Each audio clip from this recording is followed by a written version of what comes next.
a mí como que está cargando. Se está cargando, ahí está cargando. Sí, perfecto. Sí. Sí, está grabando. Bueno, yo soy Matías Antonio Bayano, soy un integrante del Instituto de Investigación en Paleobiología y Geología, y junto con unos colegas, con Irina Canale, Pablo Chitón y María Díez, estamos organizando un ciclo de seminario. Y hoy tenemos el honor de haber invitado a la doctora Josefina Pons. La doctora Pons es doctora en Ciencias Naturales, egresada de la Universidad Nacional de La Plata, y realizó su tesis doctoral en yacimiento de hierro y cobre de tipo skarn en el suroeste de Mendoza.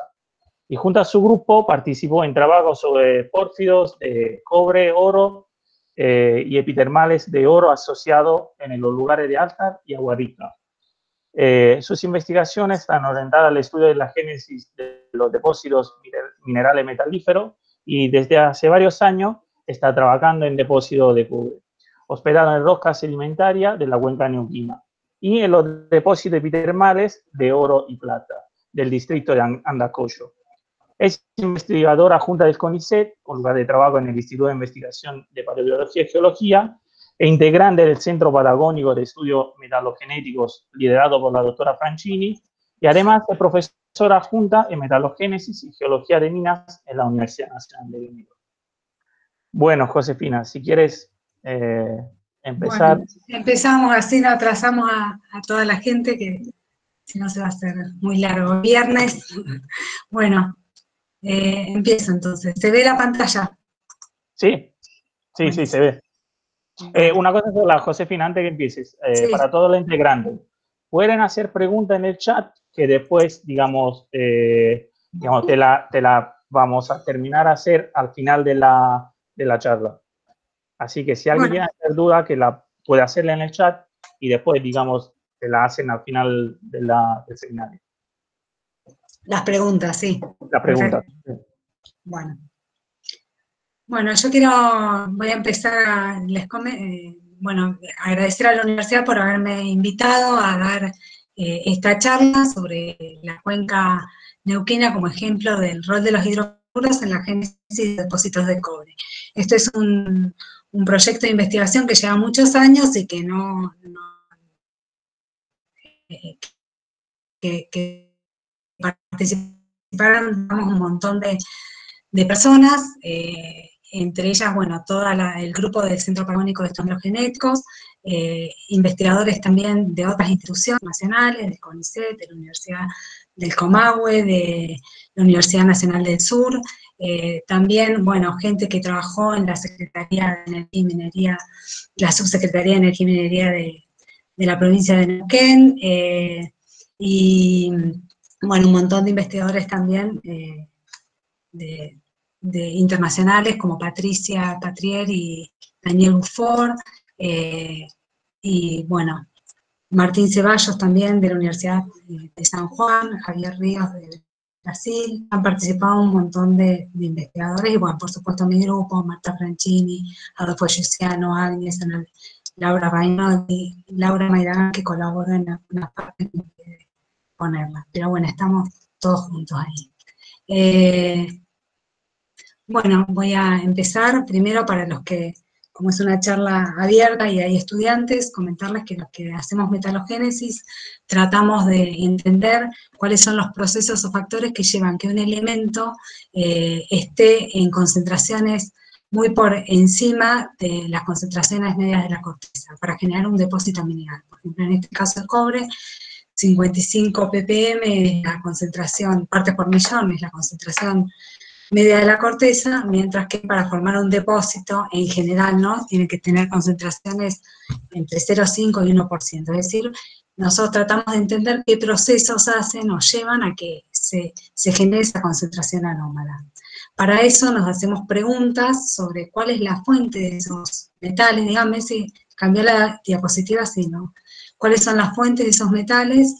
¿Cómo fueron esos mecanismos, el mecanismo de transporte para que ese elemento se movilice, cuáles fueron los principales conductos y cuál fue la trampa que generó que ese elemento se concentre de esa forma anómala en la corteza terrestre.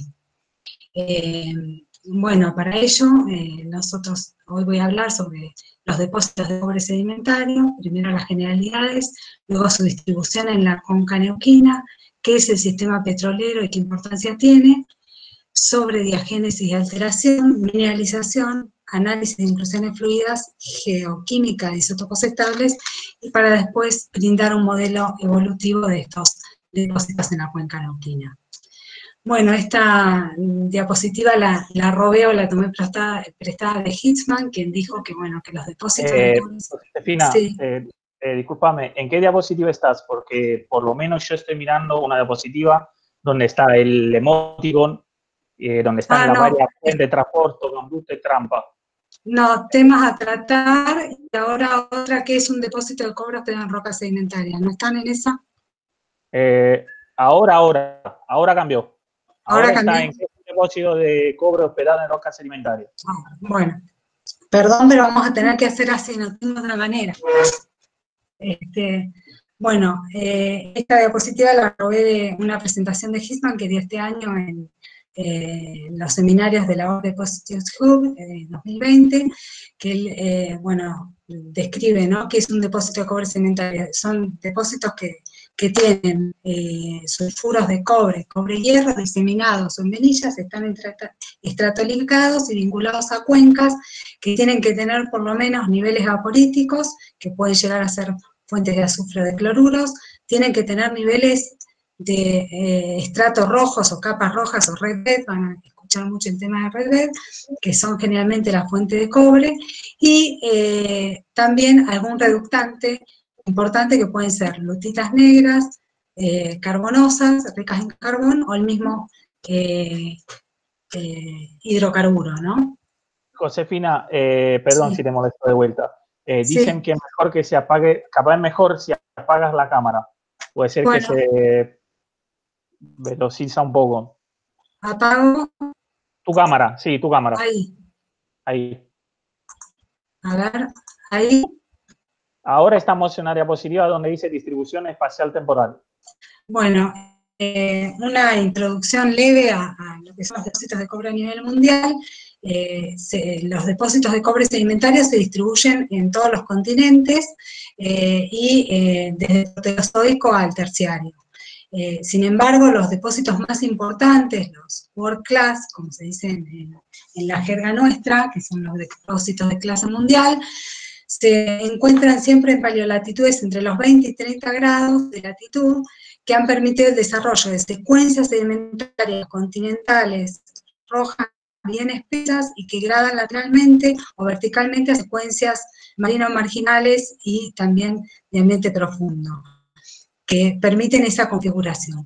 Y también están, digamos, en el tiempo geológico, los más importantes están vinculados están en el proterozoico y en el pérmico. Esto tiene que ver con la evolución generalmente tectónica y del planeta. En general están asociados a la generación de rupturas de supercontinentes y generación de superplumas en estos tiempos. Y ahora Ross Large hizo unos estudios muy interesantes sobre la evolución de oxígeno en la atmósfera en el proterozoico y vincula la formación de estos depósitos a alta actividad o fugacidad de oxígeno en la atmósfera. Es decir, están ligadas a la evolución, digamos, a la historia del planeta, que no están en un contexto aislado. Sin embargo, los depósitos de cobre de la cuenca neuquina, como vemos, no son depósitos de tipo de clase mundial, pero tienen la ventaja de que al no tener eventos superpuestos, generan a la cuenca neuquina como un excelente laboratorio para estudiar los procesos que llevan a la generación de estos depósitos. Y eso es un poco lo que yo les voy a contar en esta charla a raíz de las investigaciones que desarrolló todo nuestro grupo. Bueno, la cuenca neuquina es una cuenca de retroarco que se desarrolla en el margen oriental de los Andes, que tiene una superficie de 124 kilómetros cuadrados, constituye y forma parte, abarca gran parte de la provincia de Neuquén, parte de la provincia de Mendoza, La Pampa y Río Negro, y bueno, su historia geológica y tectónica comienza desde el Triásico hasta el presente, y su historia tectónica generó un mosaico de regiones morfoestructurales, entre ellas, bueno, la dorsal de Winkle, el dorso de los Chigüidos, que lo ven en colores más violetas, la fosa de Loncopué, la faja pliegue de corrida de Chosmalal y la de Malargüe más al norte, el engolfamiento neuquino y la zona de plataforma.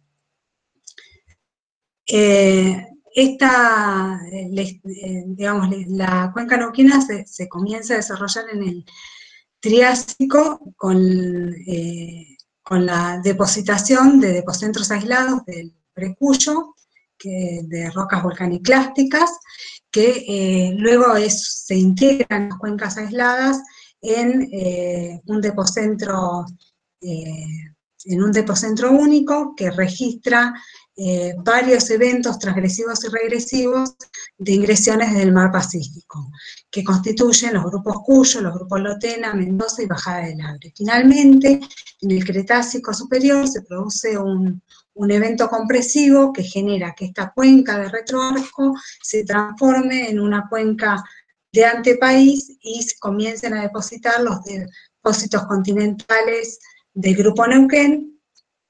Y finalmente la historia termina, o la última ingresión marina que tienen, es cuando se produce un cambio en el Maastrichtiano de la paleopendiente regional, que genera una ingresión marina, pero desde el Atlántico. Toda esta evolución de la cuenca neuquina, que tiene que ver con cambios en el margen oeste y cambios en las velocidades de subducción de la placa, ha generado un registro geológico de 220 millones de años, 7.000 metros de rocas continentales y marinas, de secuencias de rocas continentales y marinas, que permiten la generación de rocas madres de hidrocarburos, que acá las ven en estos segmentos negros, también de la diapositiva, entre ellas la formación Los Molles, en el grupo Cuyo, la formación Vaca Muerta, en el grupo Mendoza, y la formación Agrio también. Y múltiples rocas reservorios que van desde el basamento, que es el grupo Cheyoy, termotriásico, hasta, digamos, las actualmente rocas reservorios TAI, que serían las mismas rocas madres, ¿no es cierto?, que están acá en amarillo con un patrón de rayas oblicuas. Los depósitos de cobre sedimentario se alojan en las sedimentitas, en los sedimentos rojos de la formación Tordillo y también en las sedimentitas del Grupo Neuquén. Un poco la historia de estos depósitos de cobre, las primeras manifestaciones o descubrimientos se realizaron en 1922, Wichmann, bueno, con Rasmussen, Wichmann, después Fernández Aguilar en 1945 y Granero Smith hacen las primeras estimaciones de recursos de estos depósitos.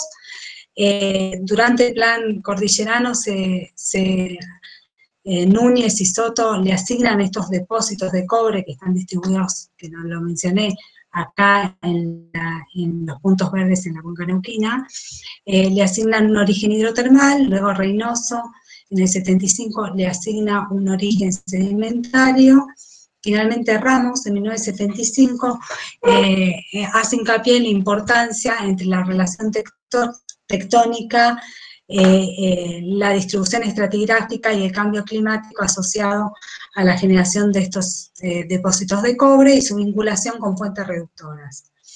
En 1999, en el libro Recursos Minerales de la República Argentina, Lyons hace una descripción de estos depósitos y asigna un origen hidrotermal a partir de fluidos que descendían de la zona del arco volcánico a través de fracturas y percolaban, lixiviaban el cobre, uranio y vanadio también de estas regiones topográficamente altas, llegaban a la cuenca neuquina y encontraban allí fuentes reductoras para su precipitación.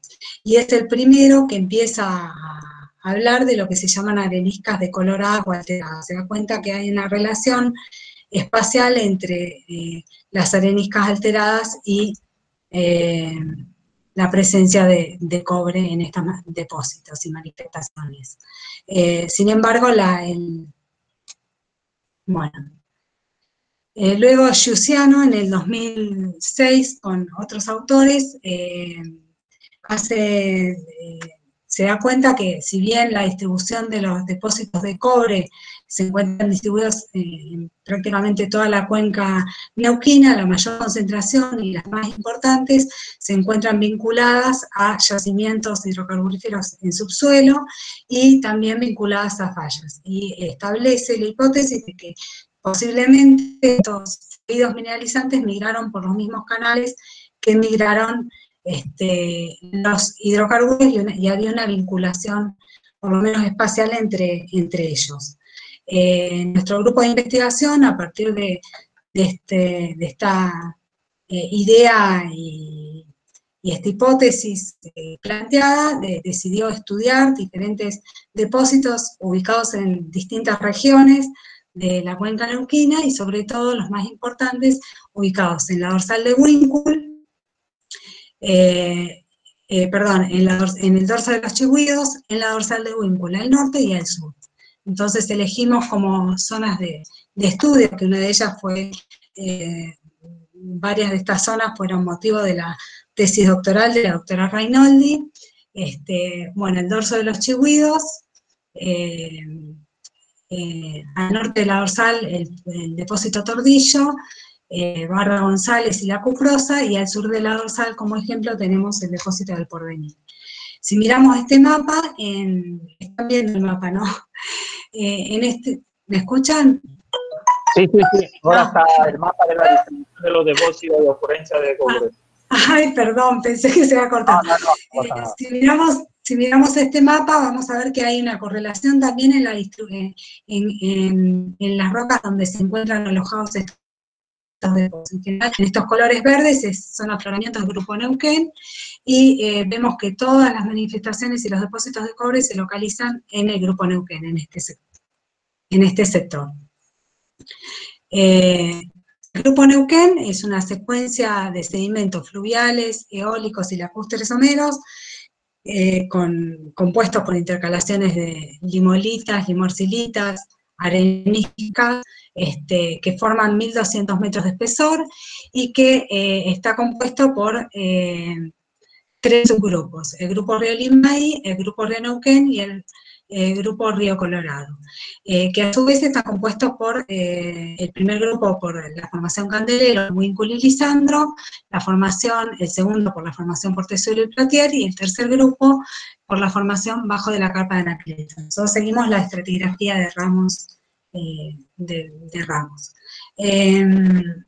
Otra de las, al estudiar la composición clástica de las areniscas de estas formaciones, vimos que hay una correlación perfecta entre la composición de las areniscas y, las formaciones. En general, Candeleros es más lítica, están en estos colores celestes.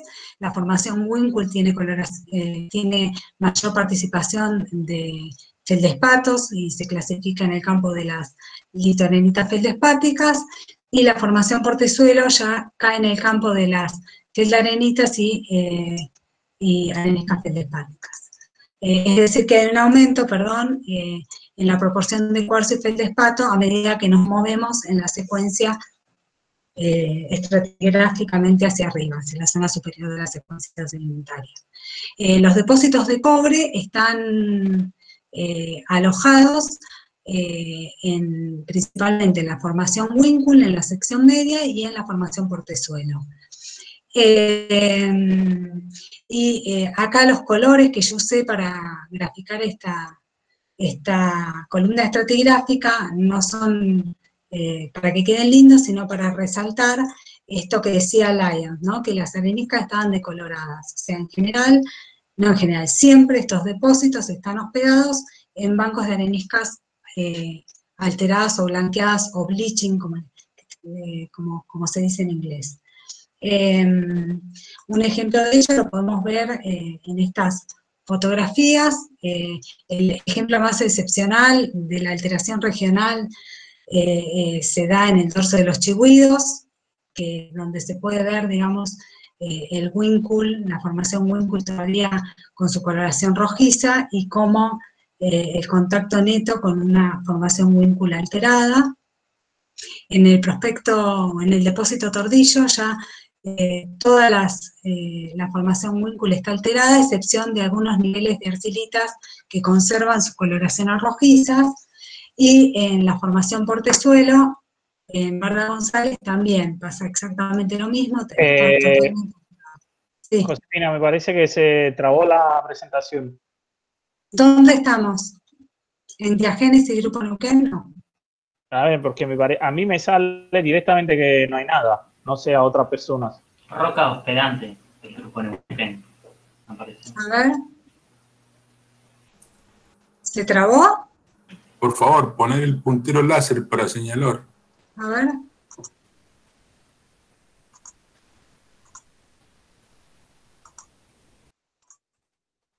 ¿Lo ven? ¿Ahí? No, lo están viendo. No, sigue igual. ¿Sigue igual? ¿No ven el puntero? Ahí cambió. Ahí cambió. Ah, entonces, ¿qué fue? No sé qué fue.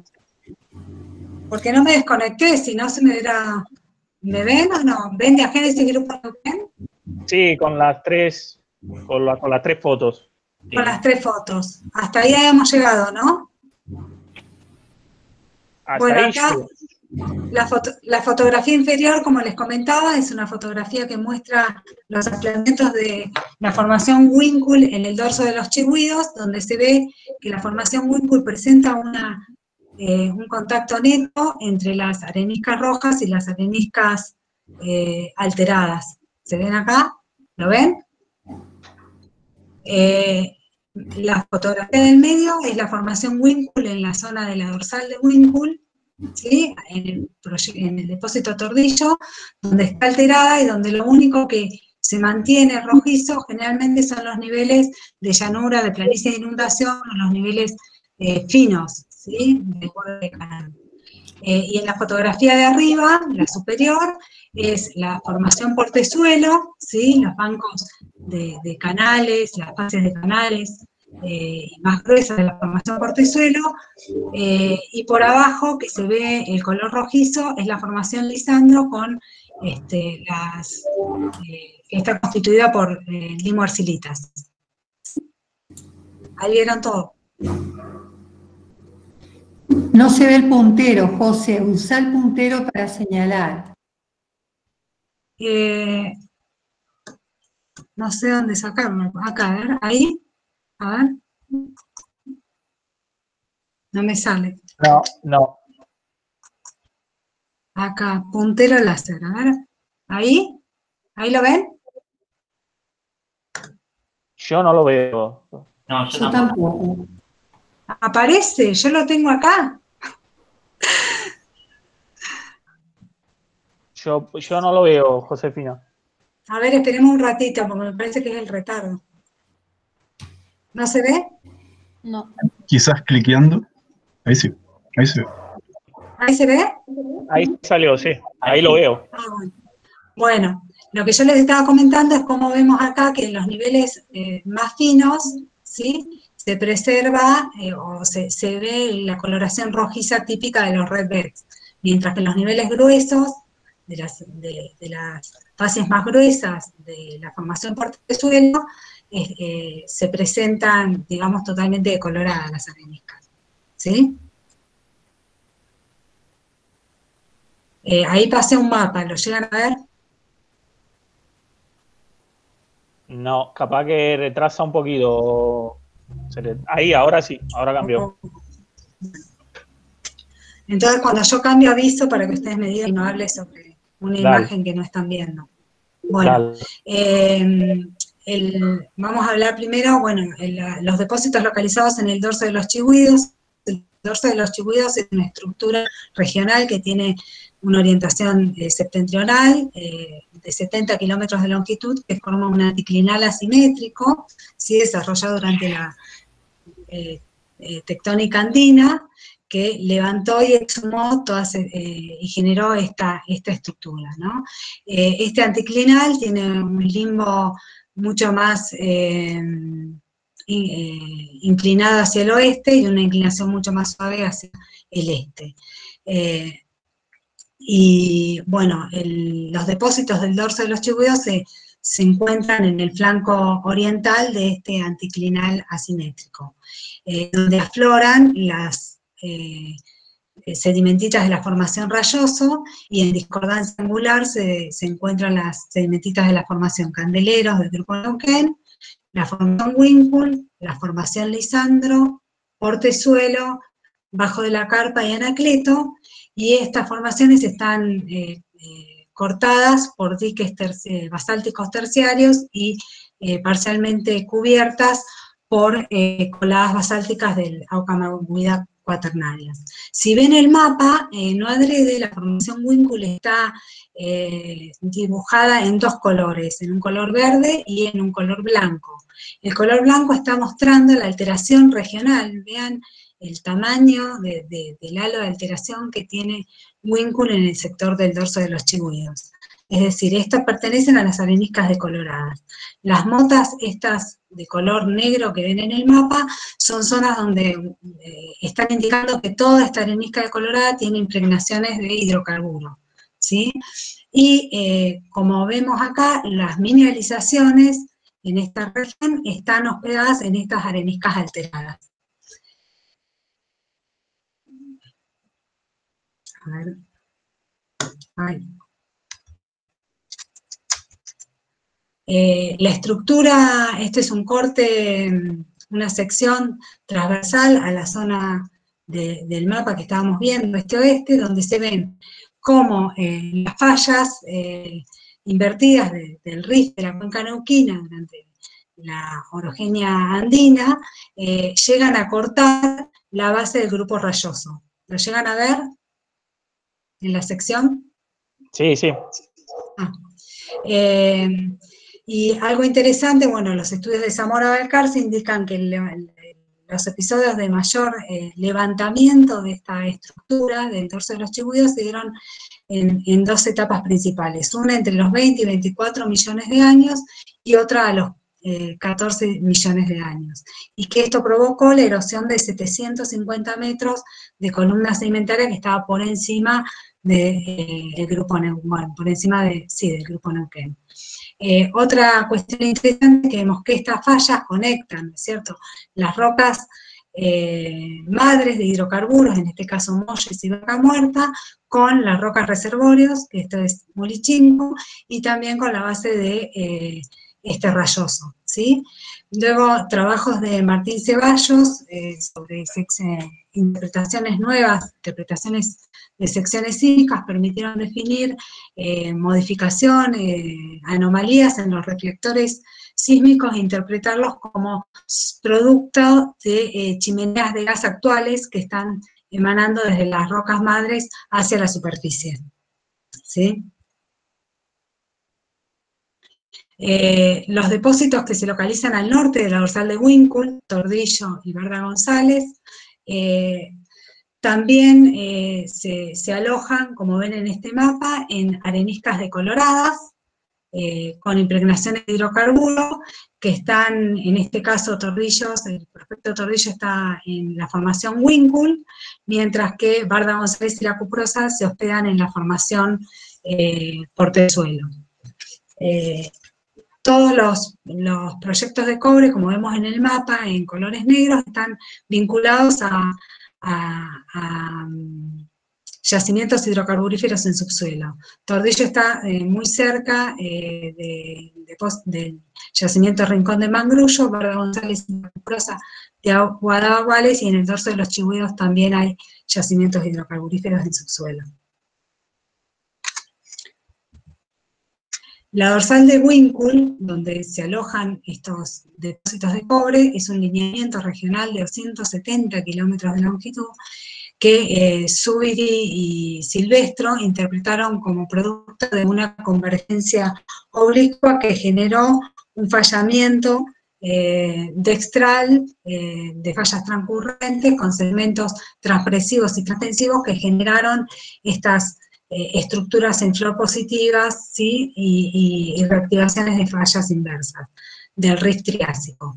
Esta estructuración también fue muy importante en la canalización de hidrocarburos desde las rocas madres, que en este caso sería la formación Molles y la formación Vaca Muerta, hacia las rocas reservorios, que en este caso serían Laja Silotena, y las impregnaciones de hidrocarburos y también en el trabajo de Cruz interpretan que parte de estas fallas más cerca de la falla principal de la dorsal de Winkle cortan y atraviesan en parte la base del grupo Neuquén.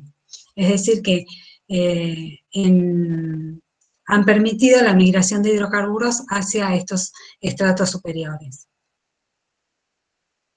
En el caso del Porvenir, allí, que se localiza al sur de la dorsal de Winkle, en este caso aflora el basamento de la cuenca neuquina, los granitos pertenecientes al complejo plutónico Chachil, de edad de 300 millones de años, y afloran acá en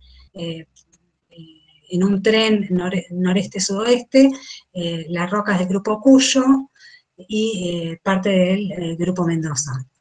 En colores verdes, lo mismo, el grupo Neuquén, con la formación Candeleros. En este color verde clarito tenemos la formación Winkle, y nuevamente vemos que Winkle está totalmente decolorado y tiene abundantes impregnaciones de hidrocarburos. La ubicación de la mineralización también coincide con estas areniscas o estas zonas de Winkle alterado. La estructuración en esta región, también hay fallas que afectan el basamento, que atraviesan la roca, fallas inversas, y que sirvieron también como canales de migración desde la roca madre hacia las rocas reservorios y también hacia las rocas superiores. En general, las reactivaciones terciarias son las que generan la última conexión, ruptura de sellos y el ascenso de hidrocarburos hacia la superficie. Acá la roca madre es Vaca Muerta y las rocas reservorios es el Precuyo, también la formación Lajas y la formación Atera. ¿Me van siguiendo con las diapositivas? Sí, tiene un poco de delay, un poquito, pero sí. Un poquito, bueno. Ahora voy a cambiar.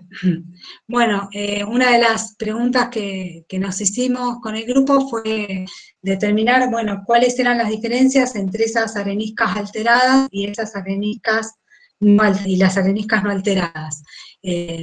Para ello, bueno, se buscaron zonas donde las areniscas no alteradas se preservaban, como puede ser, bueno, la formación Candeleros, que preserva su color rojizo, la formación Winkle, en la zona del dorso de los Chihuidos.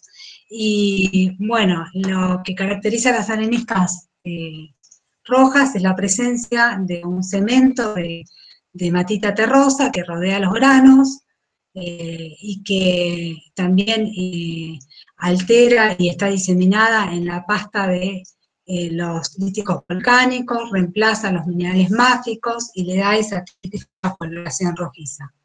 Otro de los minerales que se observó fue caolinita intersticial, obturando muchas veces los poros de estas areniscas rojas, y crecimientos secundarios de cuarzo. Acá se ve medio poquito el límite, pero está, crecimientos secundarios de cuarzo que crecen posterior al crecimiento de matita. También, bueno, la característica es una porosidad de estas areniscas de un 8 a un 10%, varía. Rellenando la porosidad intersticial también hay un cemento de calcita que que está reemplazado luego por un cemento rico en hierro y que disuelve parcialmente los cementos previos. Además de crecimientos de cuarzo secundario, también hay crecimientos de albita. En la zona de la dorsal de Winkle, Candeleros, que preserva su coloración rojiza, tiene la característica de, bueno, además de tener ese cemento de hematita y la caulinita como rellenando algunos poros, un cemento tardío de analcima, ¿sí? Que obtura prácticamente la porosidad total de candeleros en esta formación. Fíjense que en azul se ve la tinción de la resina para poder observar la porosidad. Y acá también se ven crecimientos del microcuarzo posterior, en este caso, al crecimiento de hematita. En el dorso de los chigüidos, otra de las características interesantes con respecto a la alteración es que se ve una transición entre las areniscas rojas y las areniscas blancas. Hay un contacto transicional que nosotros le llamamos areniscas grises. Y esas areniscas grises, o esos colores que vamos viendo en estas areniscas, tienen que ver con los minerales diagenéticos que las componen, o los minerales de alteración que las componen. En Tordillo y en el dorso de los chigüidos también, bueno, en el depósito de Tordillo, al norte de la dorsal, y en el dorso de los chigüidos, también hay una fase transicional de una arenisca castaño verdosa, que tiene motas de pirita, bueno, en este caso están parcialmente oxidadas, pero por alteración supergénica. Y las areniscas blancas, el aspecto que tienen las areniscas alteradas es, bueno, una coloración mucho más clara y la presencia de abundantes impregnaciones de bitumen, que como dice Adolfo, es como una radiografía o una fotografía congelada de la migración de hidrocarburos. Acá podemos ver plumas discordantes con respecto a la estratificación y también el hidrocarburo siguiendo los planos de estratificación de los bancos de areniscas. Y otra característica que tienen estas areniscas alteradas es la presencia de abundantes nódulos de carbonato, compuestos por múltiples generaciones de calcita. Hablando de la migración congelada de hidrocarburos, acá por ejemplo podemos ver que el hidrocarburo, el bitumen, que lo vemos ahora, es el hidrocarburo degradado, se encuentra, aprovechó los planos de debilidad de la base de canal para luego ascender en forma de gotas hacia arriba. ¿Lo llegan a ver? Sí, Josefina, sí. ¿Sí? Sí. Este es otro ejemplo espectacular también de cómo se ven el bitumen saliendo de un punto de la arenisca y ensanchándose como una pluma que nos permite también determinar la paleodirección de migración de ese hidrocarburo en la roca cuando este hidrocarburo estaba llegando. Y el ejemplo más espectacular todavía, lo dejé para el final, son estas plumas de bitumen que gracias a la empresa minera que hizo las trincheras, permiten ver, digamos, la importancia y cómo afectan a la arenisca y la impregnan casi totalmente, generando prácticamente un cambio de coloración negra. Esta arenisca blanqueada también tiene hidrocarburo en motas aisladas y en motas de pirita. La geoquímica que hicimos del hidrocarburo en el norte de la dorsal, de este bitumen que está impregnando las areniscas, nos permitió definir, por lo menos que en este sector, es un hidrocarburo con características muy similares químicas a la formación vaca muerta, al petróleo que proviene de la formación vaca muerta. Y bueno, finalmente queremos comparar qué pasa entre las areniscas alteradas y las areniscas rojas. En esta fotografía que tiene la resina, es de un corte delgado con la resina teñida, se puede ver ya el aumento de porosidad que tiene la arenisca alterada con respecto a la arenisca roja, producto de la disolución de clastos, como podemos ver acá, engolfamientos, disolución parcial de clastos que aumenta la porosidad de la arenisca, disuelven los cementos previos, los cementos de hematita, los carbonatos previos, también parte de los líticos volcánicos, para formar también nuevos cementos. Por ejemplo, en el sector de Portezuelo es muy común en las areniscas alteradas la presencia de la formación Portezuelo, ¿no? La presencia de esmectita, un cemento de esmectita circungranular, asociado a pirita también. Otra de las características de estas areniscas alteradas es, por supuesto, la presencia de impregnaciones de hidrocarburo. Por ejemplo, el cemento de hematita se preserva solamente por debajo de los crecimientos secundarios de cuarzo, que también están parcialmente disueltos, el cuarzo.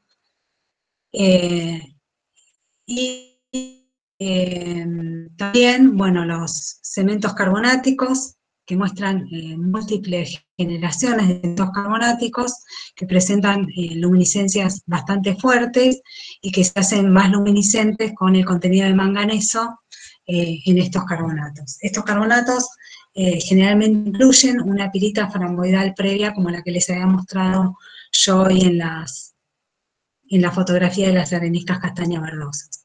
Y bueno, esta es una muestra de cómo el hidrocarburo impregna, se mete por las fracturas de los clastos, y bueno, hasta genera ese aspecto a la arenisca en corte delgado. Muchos de los clastos en las fracturas, asociado al bitumen también hay pirita, y ¿están viendo la imagen de microscopio electrónico ahora? Sí, ahora sí, ahora en este instante ya veo. Estas imágenes de microscopio electrónico permitieron ver que la caulinita previa a la génesis temprana de esos estratos rojos está parcialmente disuelta, tiene bordes aserrados, no tiene los bordes típicos prolijos de una caulinita cristalina, y a expensas de esa caulinita crece esmectita. Lo mismo, esto se ha visto en varias fases de areniscas alteradas en los distintos depósitos. En el depósito Tordillo hay estructuras verticales de ingresos de hidrocarburo, que asociado a estas hay un cemento de baritina, ¿sí? Que también está vinculada a impregnaciones de bitumen. Y en Barda González, en la zona de la formación Portezuelo, esos nódulos carbonáticos que les mostraba tienen la fotografía de la derecha muestra la compleja generaciones de calcitas que presentan con distinta luminiscencia. Esto también es en la formación Portezuelo, que muestra cómo un cemento de analcima corta, en este caso el cemento de calcita previa que estaba impregnado con hidrocarburo. Y hay una calcita tardía que aprovecha la superficie de debilidad de esta venilla de analcima. Y esa no es luminiscente. Finalmente, las areniscas castaño verdosas tienen ese color que se los da la presencia de interestratificados clorita esmectita. También hemos visto clorita correncita y esmectita asociada a estos cementos circungranular de arcilla. Y en las imágenes de microscopio electrónico permitieron ver que la esmectita está siendo transicionalmente reemplazada por clorita light, dice ahí, porque es un conjunto de minerales, clorita, correncito, clorita esmectita. Esta transformación de esmectita a clorita esmectita genera un exceso de sílice que genera los crecimientos de microcuarzo en la roca, en estas areniscas alteradas. Por otro lado, las areniscas grises se pudieron mejorar o identificar mejor al microscopio electrónico, dada su pequeña mineralogía, y permitieron determinar que presentaban un cemento de esmectita, y asociado a esmectita había hematita.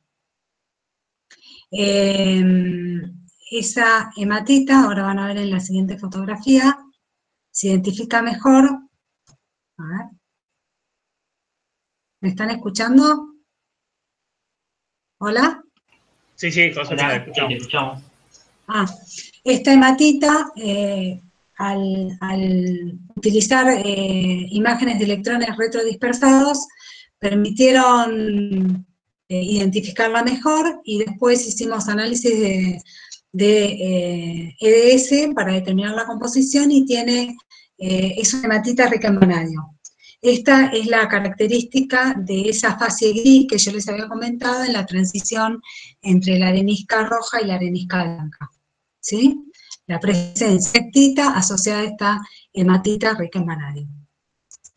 También hicimos análisis de difracción de rayos X para determinar la mineralogía de esta fracción menor a 2 micrones, y las areniscas blancas, como vemos acá, están caracterizadas por la presencia de esmectita, ¿sí? La presencia de caulinita, y para complementar los estudios de difracción de rayos X y mejorar la identificación de estos minerales, también hicimos espectroscopía de infrarrojos, que lo que permite es determinar, digamos, las características de los diferentes tipos de enlace covalente que hay en estos minerales. En el caso de las esmectitas, de las areniscas alteradas, mostraron enlaces covalentes aluminio-aluminio oxidrilo que permiten definirla como una esmectita dioctaédrica, es decir, una monomorilonita. Y a su vez, también permitieron definir que hay algo de reemplazo de magnesio en esos sitios octaédricos de la esmectita, de esta esmectita. En las fases de areniscas castaño-verdosas, que les había comentado recién y que vimos las fotografías del microscopio electrónico, también pudimos confirmar por difracción de rayos X la presencia de clorita esmectita e interestratificados clorita correncita, y la espectroscopía de infrarrojos nos permitió también definir la presencia no solo de minerales dioctaédricos, sino trioctaédricos correspondientes a la clorita. Las fases areniscas grises dieron también los análisis de difracción de rayos X, permitieron identificar la esmectita y también la caulinita. A estos minerales de arcillas, de las distintas fases diagenéticas de las areniscas rojas, las areniscas blancas y grises y gris y castaño verdosas, les hicimos los análisis químicos para determinar su composición, que también permitieron discriminar muy bien los minerales de cada una de estas fases de areniscas. Las areniscas rojas caen cerca del campo de las caulinitas, las areniscas blancas en el campo de la monomorilonita, las areniscas grises en un campo un poco más amplio, mientras que las areniscas castaño-verdosas muestran una transición desde monomorilonita a clorita, debido, bueno, a ese pasaje, ¿no?, de interestratificados clorita a esmectita, y que muestran también en este diagrama de ocupancia octaédrica versus cationes divalentes, cómo aumenta, digamos, cómo los cationes divalentes están ocupando los sitios octaédricos del aluminio. Reinoldi también en su trabajo de 2014 hizo análisis químico de roca total de las fases de areniscas rojas y areniscas alteradas para ver, digamos, las diferencias composicionales. Y en ellas observó que en general las areniscas, están viendo el gráfico, ¿no?, de composición química. Sí, Josefina. Observó que las fases de areniscas blancas tenían un decrecimiento en la cantidad de aluminio con respecto a las rojas, menos proporción de hierro férrico, menos proporción de sodio, y concomitantemente tenían mayor cantidad de magnesio, que seguramente esté dado por los minerales arcillosos, mayor cantidad de manganeso, y, bueno, menor cantidad de titanio. ¿sí? Bueno, el titanio y el hierro por la falta de ese cemento de hematita. Y por supuesto hierro ferroso, más alto debido a la reducción del hierro a hierro ferroso en la pirita. También nosotros estudiamos, si bien les comenté que en general el color rojizo se preserva en las facies finas, cerca del contacto de estas facies finas con los bancos alterados, también se observó alteración. Ya sea una alteración en motas, como estamos viendo acá, que siguen los planos de fractura y que se hacen más abundantes hacia el contacto con los bancos alterados, como también entre los bancos alterados está totalmente alterada directamente las fases finas de limorcilitas. Entonces, bueno, investigamos qué pasaba en ese caso. En estas fases blancas, o motas blancas, dentro de la fase roja de la arcilita. Y en general, bueno, los análisis de difracción de rayos X de roca total permitieron identificar que en una estaba la hematita y en otra no, la ausencia de hematita, que es la de abajo, acá desaparece el pico de la hematita, y el resto de la mineralogía era bastante parecida, tanto los minerales clásticos como también los minerales diagenéticos. Luego hicimos un mapping composicional de la fase roja y de la fase gris para ver si había una variación composicional general, y en general las fases rojas tienen mayor contenido de hierro total que las fases blanquecinas. Acá también hicimos la caracterización, ven ahora los gráficos composicionales de las arcillas. Sí, sí, sí, está bien. Bueno, acá también hicimos bueno, este es un difractograma de las arcilitas totalmente alteradas, que no reservan nada del rojo. Y acá vemos también que aparece el interestratificado clorita esmectita, similar al observado en las areniscas castaño verdosas. Ploteamos la composición de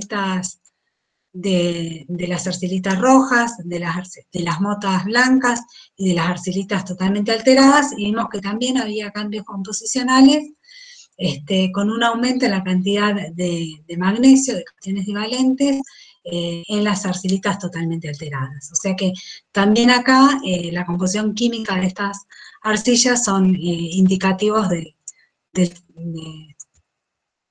la alteración.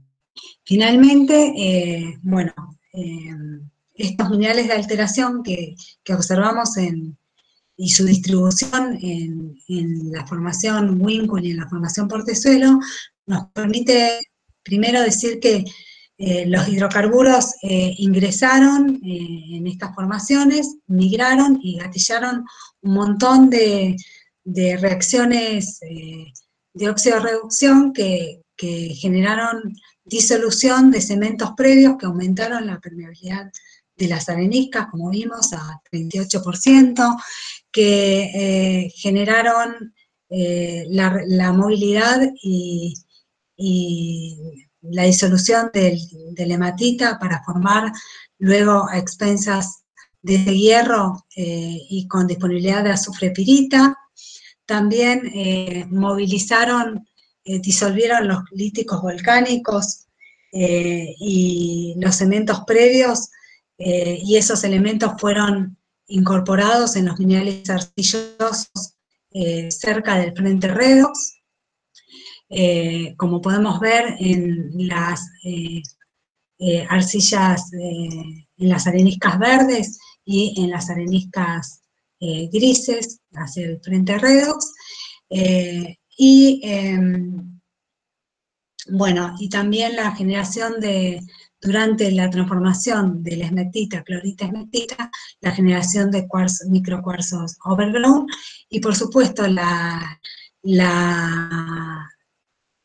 degradación del hidrocarburo al interactuar con el red generan también ácidos orgánicos y fluctuaciones en el dióxido de carbono, que son los culpables o que se ven reflejados en las múltiples generaciones de citas. Es decir, que la distribución de estos minerales diagenéticos, estos minerales de alteración en las areniscas, nos permiten poder establecer vectores de paleomigración de hidrocarburos. Un ejemplo de ellos, por ejemplo, la presencia de baritina solo, esa baritina gruesa solo en las zonas de alimentación de fluidos en las areniscas. Como resultado de estas investigaciones se publicaron, donde ustedes pueden leer con más detalle cada una de estas cuestiones, en la APG, también se publicaron en la Geological Society of America, en el Journal of Sedimentary Research, y en la World Geology Review. Ahora yo voy a abrir otro PowerPoint, porque lo dividí en dos para que no sea tan pesado, ¿sí? ¿Me van siguiendo? Sí, bien. A ver. Ay, no sé qué le pasa al mouse. Ahí está. Aquí voy.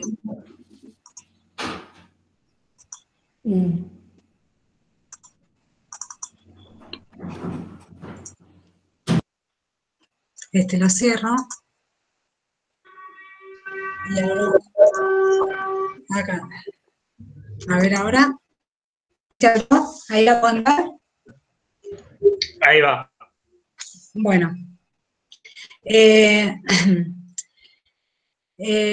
Acá, bueno, ahora vamos a hablar ya de la mineralización, ¿no es cierto? Hasta ahora vimos la roca que contiene, cómo es la roca que contiene la mineralización de cobre, y la caracterizamos toda la alteración que tiene.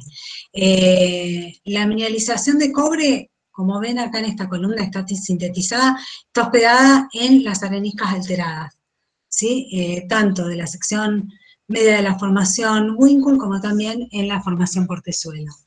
La mineralización es intersticial a los granos de arenisca, rellena de porosidad residual, es estratoligada, también rellena fracturas, está en el contacto entre troncos silicificados y rodeados de bitumen y de materia orgánica. Josefina, ¿Sí? perdón, si puede activar el puntero. Sí. Ahí está. Ahora sí, ¿se ve? Y también está siempre en contacto con plumas de bitumen, como podemos ver acá este ejemplo de la cuprosa, ¿sí? Y rodea esas plumas de bitumen. Sigue la misma morfología que veíamos hoy con respecto a cómo se encontraba distribuido el hidrocarburo en las areniscas. Acá hay otro ejemplo, que es el ejemplo de la presentación.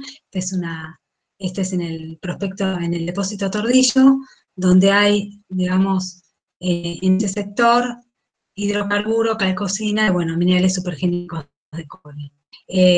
Otro ejemplo de los paleocanales de la formación Winkle, donde vemos que también la mineralización está en estructuras discordantes que cortan los planos de estratificación y en las zonas de ascenso de fluido, donde también se encontró la baritina esta gruesa que yo les mostraba hoy.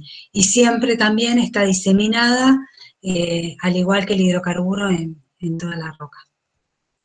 Este es un ejemplo de la relación de corte que hay entre el hidrocarburo que está impregnando las areniscas y la mineralización de calcosina que corta las areniscas. Esto es en Barda González. Sobre la distribución geoquímica en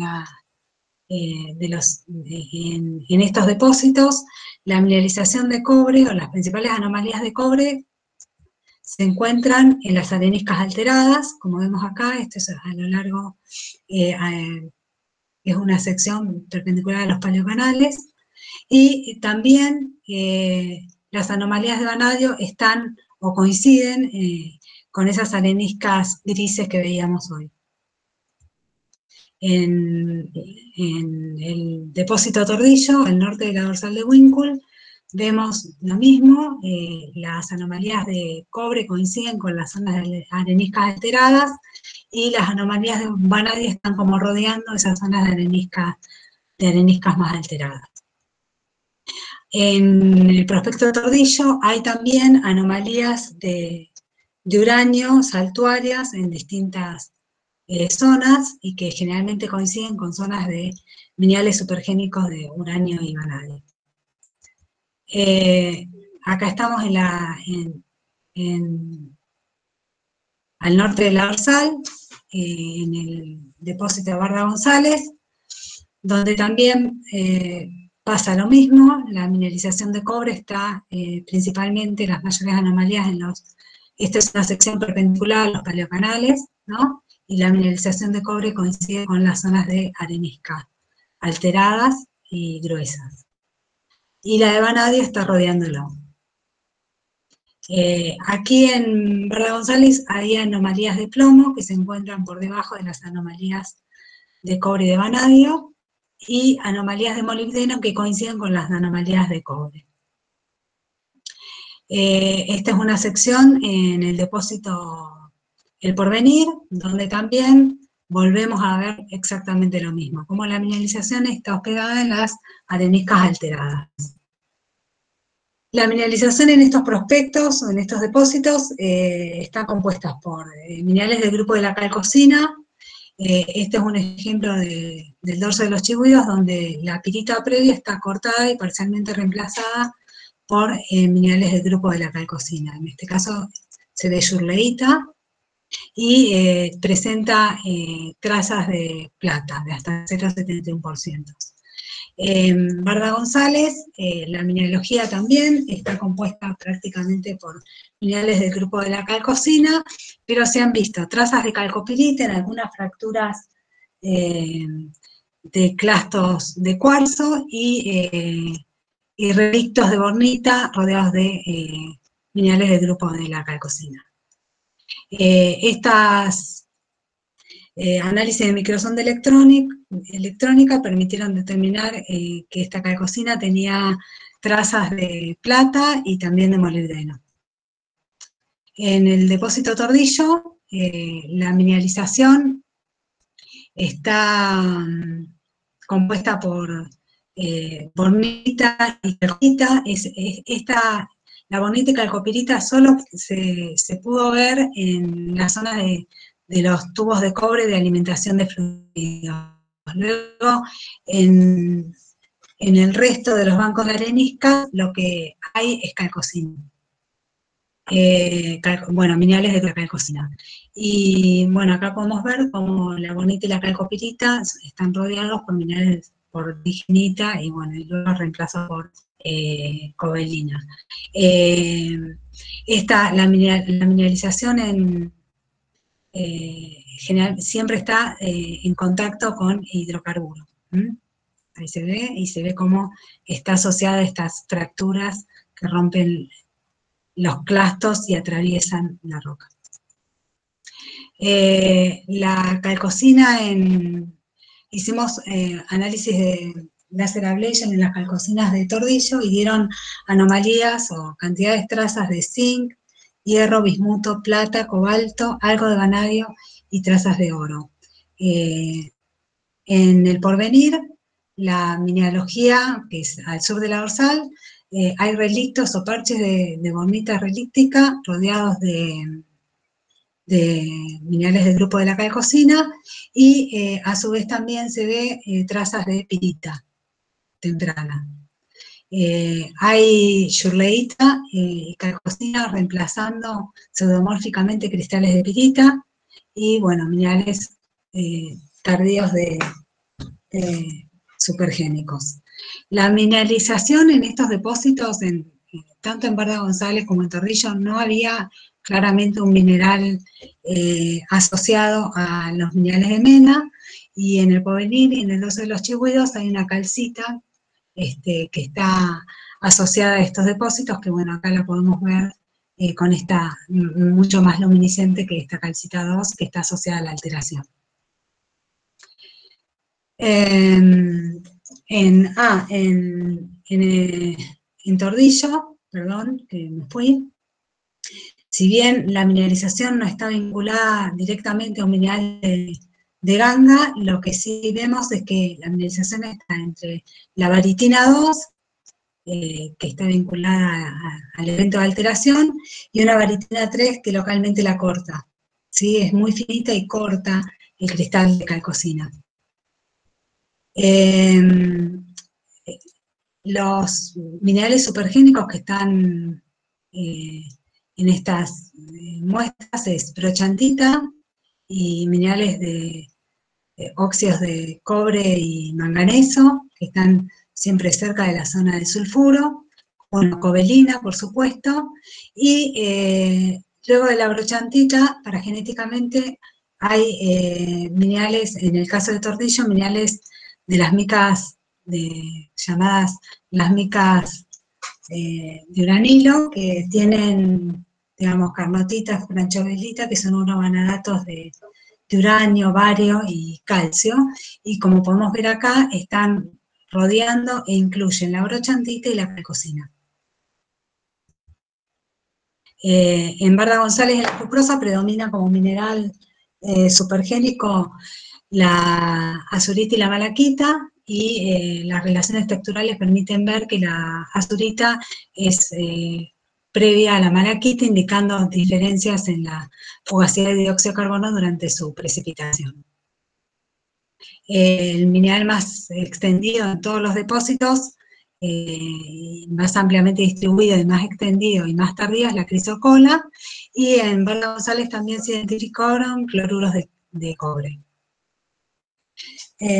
Luego, para poder caracterizar los fluidos que generaron la alteración y que generaron la mineralización, se hicieron análisis de inclusiones fluidas. Las inclusiones fluidas, para los que no están en tema, son, digamos, porciones de fluido que quedan entrampados en el mineral y que uno, a través de un microscopio con una platina de enfriamiento y calentamiento, puede generar cambios de fase en esas porciones de fluido para determinar las temperaturas de entrampamiento y las salinidades y posiblemente también la composición. Entonces nosotros lo que hicimos fue también completar todo este estudio que estamos haciendo en los proyectos, en los diferentes depósitos, para definir las características del fluido, sus temperaturas y salinidades. Lo hicimos en crecimientos secundarios de cuarzo, también en baritinas, en calcitas, en analcimas, y en las fracturas que sellan los granos de cuarzo también se hicieron. Para ello estudiamos primero al microscopio petrográfico, en este caso es un ejemplo de un crecimiento secundario de cuarzo de la formación Huíncula al norte de la dorsal, que muestran numerosas inclusiones fluidas, bifásicas y también monofásicas, y cuando lo estudiamos con luz ultravioleta nos permitieron ver que muchas de esas inclusiones eran inclusiones fluidas orgánicas, porque, digamos, con orgánicas, y el tipo de fluorescencia también nos permite definir si es de un hidrocarburo más maduro o menos maduro, o si son diferentes tipos de hidrocarburos. Es decir, que cuando se estaba formando al norte de la dorsal de Huíncula el crecimiento secundario de cuarzo, ya en el sistema, en esa arenisca, había hidrocarburo migrando en esa arenisca. Y también en el cemento de baritina también hicimos el mismo estudio. Como podemos ver, estos son cristales de baritina y cómo las inclusiones fluidas están alineadas según el crecimiento del cristal, permitiendo definir que son inclusiones fluidas primarias y no secundarias. Y estas inclusiones también tenían fluorescencia verde amarillenta, lo que permitió definir que cuando se estaban formando estos minerales, había un sistema fluido en contacto con la arenisca, acuoso heterogéneo, acuoso orgánico. Estas son inclusiones fluidas acuosas en los cristales de baritina. En los nódulos de carbonato de la formación Portezuelo también mostraron una historia compleja de la sedimentación carbonática, donde hay, al estudiarlos con luz ultravioleta, pudimos ver que había un carbonato temprano de calcita 1 formado que reemplazaba y que rellenaba las bioturbaciones de las raíces, indicaba que este carbonato se formó en una zona badosa, y después también un carbonato isopáquico que rodeaba los clastos, y que está indicando que este carbonato ya se formó cuando en zona freática, ¿no? Porque era totalmente isopáquico y rodeaba todo el grano. Sin embargo, este carbonato, que comienza con una fluorescencia baja, termina con una fluorescencia bastante intensa, que la denominamos carbonato 3, y eso está indicando que cuando se estaba formando este carbonato 3, había ya hidrocarburo en contacto con esta roca. A su vez, hay un evento también de disolución que formó el carbonato, un evento de disolución y una precipitación de un carbonato 4, más fluorescente, de mayor tamaño de grano, y que este carbonato también mostró diferencias en las inclusiones fluidas orgánicas, que van desde fluorescencias verde-amarillentas a fluorescencias azules, indicando el entrampamiento de diferentes tipos de hidrocarburo en su historia de cristalización. Es decir, también volvemos a confirmar que cuando se estaban formando estos minerales, estas múltiples generaciones de calcita, a partir de esa degradación del hidrocarburo y la formación de ácidos orgánicos y variaciones en la presión de dióxido de carbono, se iban formando y se iban redisolviendo y se iban formando nuevas generaciones de calcita en un sistema heterogéneo acuoso orgánico. Estas mismas inclusiones orgánicas también se vieron en las fracturas selladas de los granos de cuarzo y en fracturas en los feldespatos alterados. Ay, acá qué pasó. Ups. Bueno, nosotros analizamos las temperaturas, hicimos microtermometría de inclusiones fluidas en las inclusiones acuosas solamente, porque las inclusiones orgánicas tienen un comportamiento muy complejo, y en las inclusiones acuosas asociadas a las inclusiones orgánicas, y en las inclusiones acuosas de los cementos tempranos. En el dorso de los chihuias, estos son datos obtenidos por Reinoldi a lo largo de su tesis doctoral, y también luego en la publicación que ustedes pueden ver acá, en la Mineralium Deposita, permitieron definir que la calcita 1 se formó a partir de temperaturas promedio de homogenización de 100 grados centígrados, la calcita 2 de las areniscas alteradas a una temperatura de homogenización promedio de 94 grados centígrados, y la calcita 3, que está vinculada, como les decía yo hoy, a la mineralización, se formó a temperaturas de 83 grados centígrados. Las salinidades de las calcitas asociadas a la alteración son más bajas que las salinidades obtenidas para las calcitas asociadas a la mineralización. Al norte de la dorsal se pudieron medir temperaturas de homogenización en el crecimiento secundario de cuarzo, en la baritina y en las calcitas asociadas a las areniscas alteradas, y el crecimiento secundario de cuarzo y las baritinas dieron temperaturas de homogenización de 100 grados centígrados y salinidades entre 1,5 y 10% de cloruro de sodio equivalente. Mientras que las calcitas 3 y 4, como yo les mostraba, esa compleja secuencia de calcitas, muestran un rango más amplio de temperaturas de homogenización, seguramente debido o reflejan los diferentes pulsos de fluidos que fueron generándolas. Al sur de la dorsal de Winkle también Reinoldi obtuvo temperaturas de homogenización de las calcitas asociadas a las areniscas alteradas y de las calcitas asociadas a las areniscas con mineralización, y en este caso las temperaturas de homogenización fueron bastante similares entre la calcita 2 y la calcita 3, mientras que la calcita 3B, que es un poco más tardía, dio temperaturas de homogenización un poco más bajas. Y las salinidades de las calcitas asociadas a la mineralización dieron muy altas, hasta 21% de cloruro de sodio equivalente, mientras que las salinidades de las calcitas 2 son más similares a las salmueras que migran con los hidrocarburos en la cuenca neuquina. También hicimos análisis isotópicos de los minerales de alteración y de los minerales asociados a la diagénesis, en este caso las arcillas, las caulinitas de la diagénesis de las areniscas rojas dieron firmas isotópicas del fluido en equilibrio con la calcita que caen en el campo de las aguas meteóricas para esa latitud, mientras que las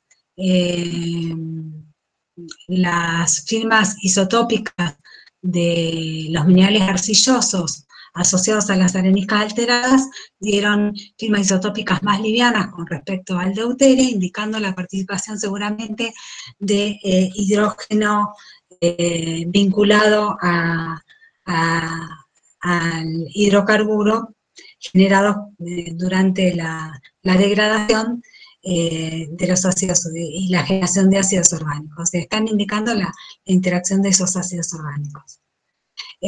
Los carbonatos también fueron analizados de las diferentes fases de areniscas en los diferentes depósitos, y como podrán ver hay un amplio rango de isotópico del carbono, del delta carbono 13, pero si nos ponemos a discriminar, las areniscas rojas tienen una firma isotópica relativamente pesada con respecto a las areniscas alteradas, y las que mostraron firmas isotópicas más livianas del carbono son las areniscas, los carbonatos asociados a las areniscas mineralizadas.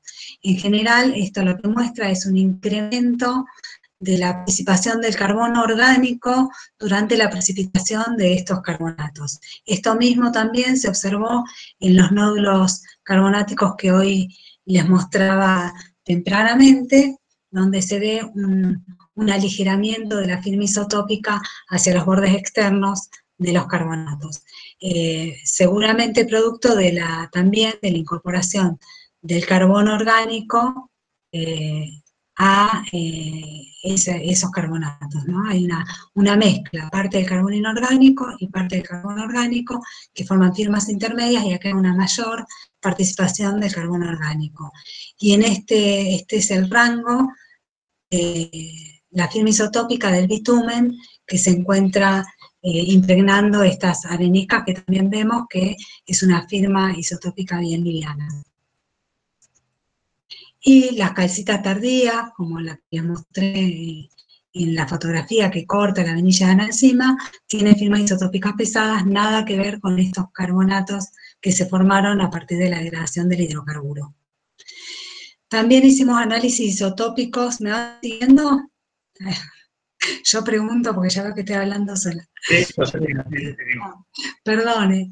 Bueno, también hicimos análisis isotópicos en los sulfuros, hicimos análisis de isótopos de azufre en los sulfuros, en las piritas que están en las areniscas alteradas, y en las marcasitas también que están en el contacto entre las areniscas y las arcilitas alteradas en Verdad González, y vimos que en general tienen firmas isotópicas muy, muy negativas, coincidentes con una reducción bacteriogénica, ¿sí? Si nosotros tenemos en cuenta que la posible fuente principal de azufre para combinarse con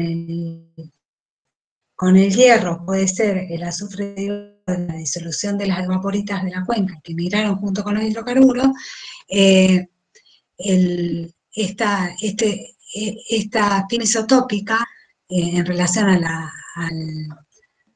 la geoquímica de azufre de las evaporitas está indicando que hubo un fraccionamiento de más del 20%, y por lo tanto la reducción seguramente fue biogénica para precipitar la pirita a expensas del hierro que se lavó del cemento de matita. Con la marcasita, como vemos acá, el rango es desde firmas muy negativas a firmas bastante positivas. Esto está indicando también un proceso de reducción biogénica, donde en realidad lo que hubo fue una fuente limitada de azufre en este caso. Entonces la bacteria ya empezó a tomar el azufre más pesado, aunque le consumiera más energía, para poder formar la marcasita. Y en el caso y esto es coincidente también con las temperaturas obtenidas para el cuarzo y para la baritina, que eran temperaturas cercanas a 100 grados centígrados. O sea, esta alteración temprana, estos minerales diagenéticos de alteración temprana coinciden con temperaturas menores de 100 grados centígrados. La pirita del porvenir, que estaba incluida en los minerales, bueno, la pirita del porvenir de una firma bastante positiva, y si tenemos en cuenta las temperaturas obtenidas para los carbonatos, seguramente la reducción en estas piritas fue una reducción termoquímica, ¿sí? Para formar las piritas. Los minerales de cobre, los sulfuros de cobre, en el dorso de los chihuidos dieron firmas geoquímicas del azufre muy negativas, lo que está indicando sí o sí un fraccionamiento isotópico mayor al 20, y por lo tanto también una precipitación biogénica. Ay, perdón, me voy acá. Mientras que en el porvenir, las calcocinas dieron un rango bastante amplio, de valores positivos a negativos, y si tenemos en cuenta las temperaturas obtenidas por la calcita 3, que eran por encima de los 130 grados centígrados, pudo haber dominado una reducción biogénica, una reducción termoquímica, y evolucionado una reducción biogénica. Y finalmente, lo que podemos decir es que, digamos, la relación, los minerales de alteración observados en estas areniscas nos están indicando que el hidrocarburo ingresó en estas areniscas, que actuaron como paleorreservorios, y esa alteración nos permite, digamos, generar vectores mineralógicos que nos permiten saber cómo fue el vector de migración de los hidrocarburos. Las relaciones texturales, bueno, esto ya lo expliqué previamente, y bueno, y tenemos también evidencias isotópicas de estos minerales de alteración que se formaron durante esa interacción de ese fluido heterogéneo acuoso orgánico. Y finalmente las relaciones texturales que nosotros observamos entre el hidrocarburo y los minerales de cobre nos permiten decir que que la mineralización fue posterior, digamos que las salmueras ricas en cobre se ingresaron cuando tanto el grupo Neuquén, la formación Portezuelo, como la formación Huícula estaban actuando ya como paleorreservorios, como reservorios y carrier bed. Y esas salmueras, producto de la disolución de evaporitas de la cuenca que se infiltraron y tuvieron la capacidad de exiliar el cobre de la hematita de los estratos rojos, pudieron luego encontrar ascendieron por los mismos canales que utilizó el hidrocarburo para llegar a estos reservorios del grupo Neuquén. Y bueno, y su interacción donde el hidrocarburo funcionó como una trampa reductora móvil para precipitar la mineralización de cobre.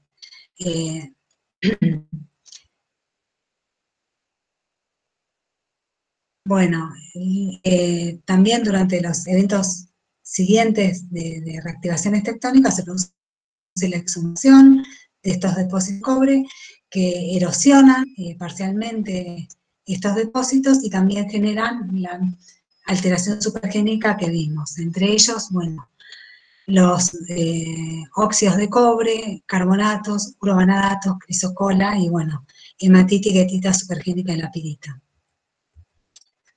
Por lo tanto, como conclusión de esta presentación es que la formación de los depósitos de cobre en la cuenca neuquina está ligada a la evolución de la cuenca, que permitió el desarrollo de las rocas madres, rocas reservorias, niveles evaporíticos, fuentes de azufre y cloro para las salmueras y secuencias de estratos rojos como fuentes de cobre. La tectónica andina lo que generó fue la ruptura de sellos y la migración de varios pulsos de fluidos. Entre ellos, bueno, la migración del hidrocarburo, que fue clave para generar la alteración y la permeabilidad secundaria de las rocas para luego recibir las salmueras mineralizantes que funcionaron como trampas reductoras móviles. El hidrocarburo funcionó como trampa reductora móvil para generar la precipitación del cobre, ya sea por procesos termoquímicos o por biogénicos. Bueno, agradecer a varias personas que también colaboraron en estos proyectos, al financiamiento que obtuvimos de CONICET, Agencia, Erasmus Mundus, Universidad Nacional de Comahue, Universidad de Río Negro, Becasín, entre otros, ¿no? Y bueno, también varios papers, el último paper que se publicó es el de la Mineralium Deposita, de Reinoldi y otros, donde ahí se brinda el primer modelo genético para estos depósitos de cobre. Bueno, gracias a todos por su tiempo y bueno, espero que les haya interesado la presentación. Bueno, Josefina, muchísimas gracias. Ahora le damos un tiempito. Si alguien quiere hacer alguna pregunta, puede levantar el micrófono o hacerla en el chat. Sí. Así que muy interesante la charla. Para mí, sobre todo, que no soy geólogo, pero la verdad, muy interesante, muy... Así que si alguien quiere hacer pregunta, repito, puede levantar el micrófono o escribirlo en el chat. Que no veo quiénes están ahí. Si quiere, puede dejar de presentar. Ahí está Maisa. Ahí la vi a Maisa.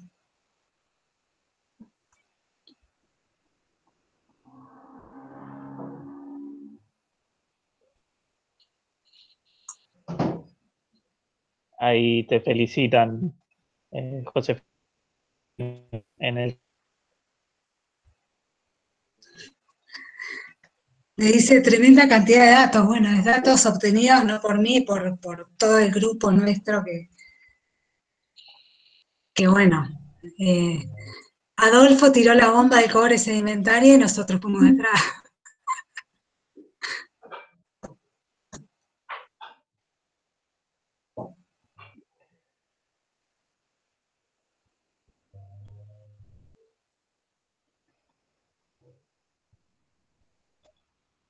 No sé si quieren hacer alguna pregunta, no sé. No hay problema, yo puedo responder si...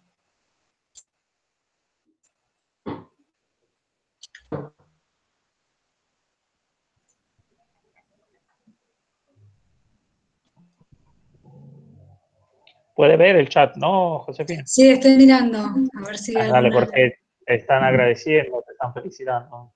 Perfecto.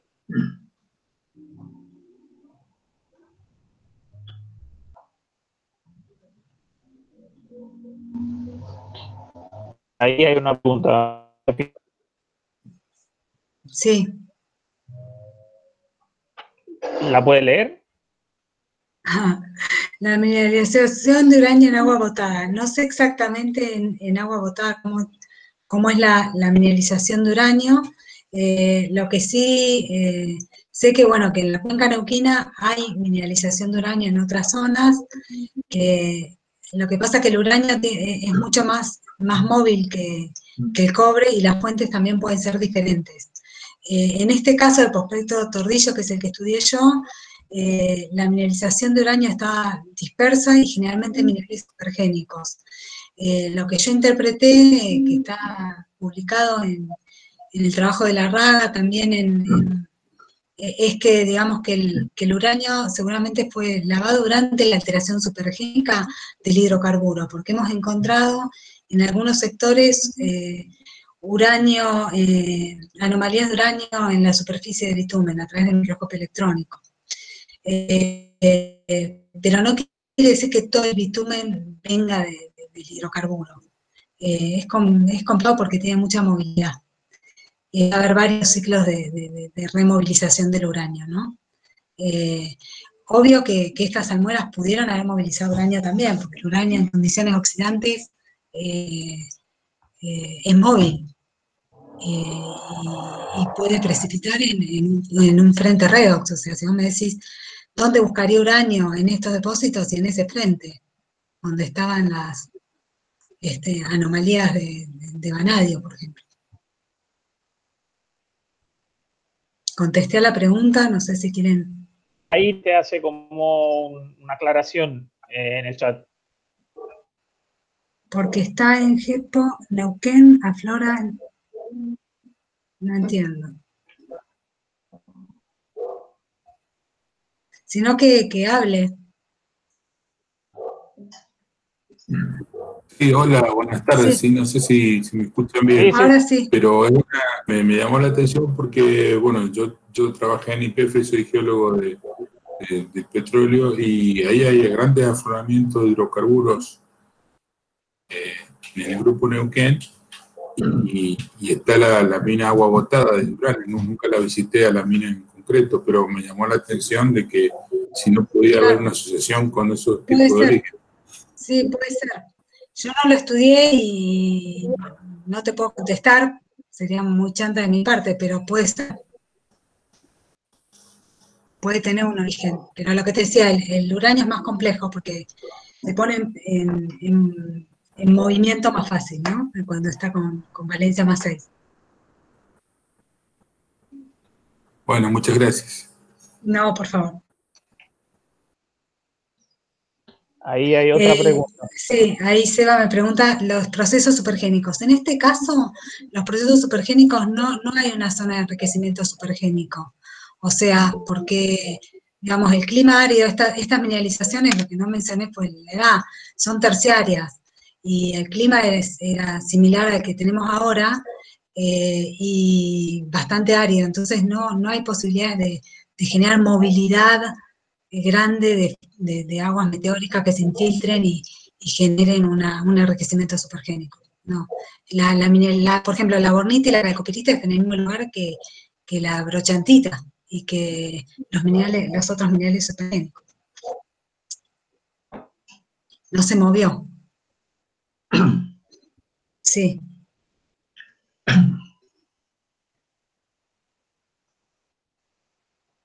No sé si alguien más. Si alguien tiene otra pregunta.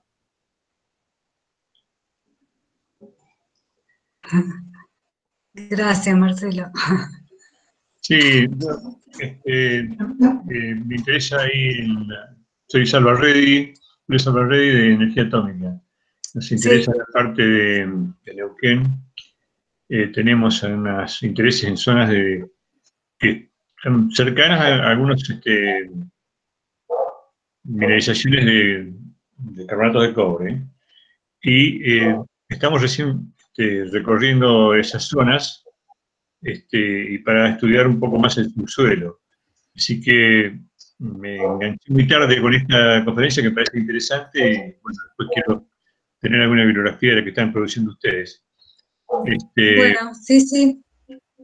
Cualquier cosa, ponete en contacto y te pasamos los trabajos del grupo. Hay algunos que son muy recientes y no los podemos subir al ResearchGate o ponerlos a disposición, pero sí lo que podemos hacer es mandártelo particular. Te lo mandamos directamente por mail. Sí, perfecto. Sí. Y vemos también en las zonas que tenemos anomalías, así en areniscas muy permeables, que están mineralizadas, tenemos esa falta de carbonatos, y en las partes donde las areniscas son rosadas o rojizas, están esos nódulos de carbonato que vos también has descrito, y son las partes que las zonas areniscas más sucias, donde no circuló tanto los, digamos, acuíferos evidentemente confinados, que han estado trabajando durante el cuaternario y en el terciario fundamentalmente, terciario inferior. Así que nos interesa mucho todo este tema. Bueno, qué bueno, digamos que la ciencia aporte a la industria y bueno, también que no sea solo ciencia en sí misma, sino que tenga una utilidad práctica.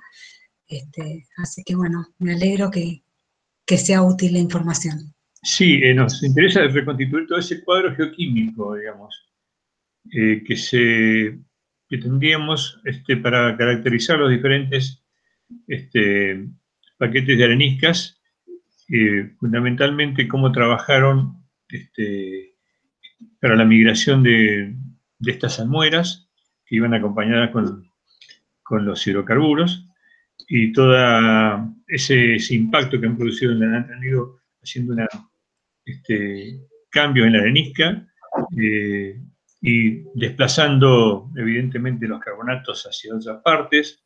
Es interesante a ver si se puede reconstruir ese proceso, ya tomando con información más de tipo regional.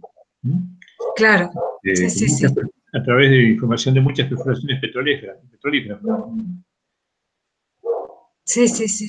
Es que se necesita, nosotros ahora estamos encarando un proyecto de estudio de migración de fluidos a escala de cuenca.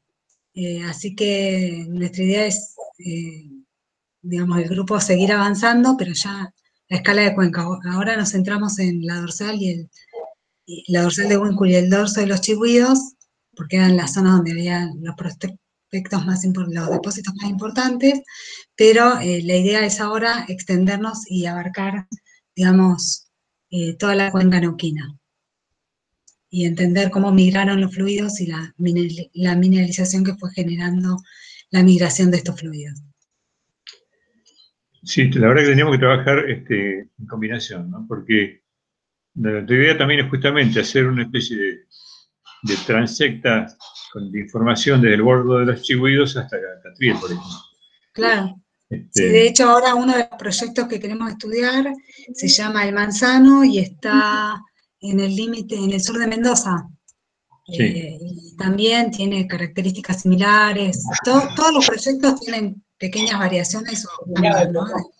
Pero bueno, entendiendo la genialidad, entendés cómo funciona el sistema. Sí, ese también nos interesa justamente porque nos interesa la zona del Manzano, justamente, hacia el este. Mirá qué interesante. Bueno, me alegro que le haya interesado. Bueno, vamos a ver cómo nos conectamos. Estamos en contacto. Sí. Bueno. Mi mail está, creo, en la página de la universidad.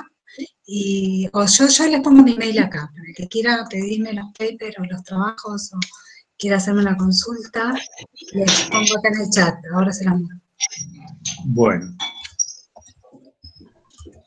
Bueno, si no hay otra pregunta, yo dejo de grabar porque si no... Ahí está el mail.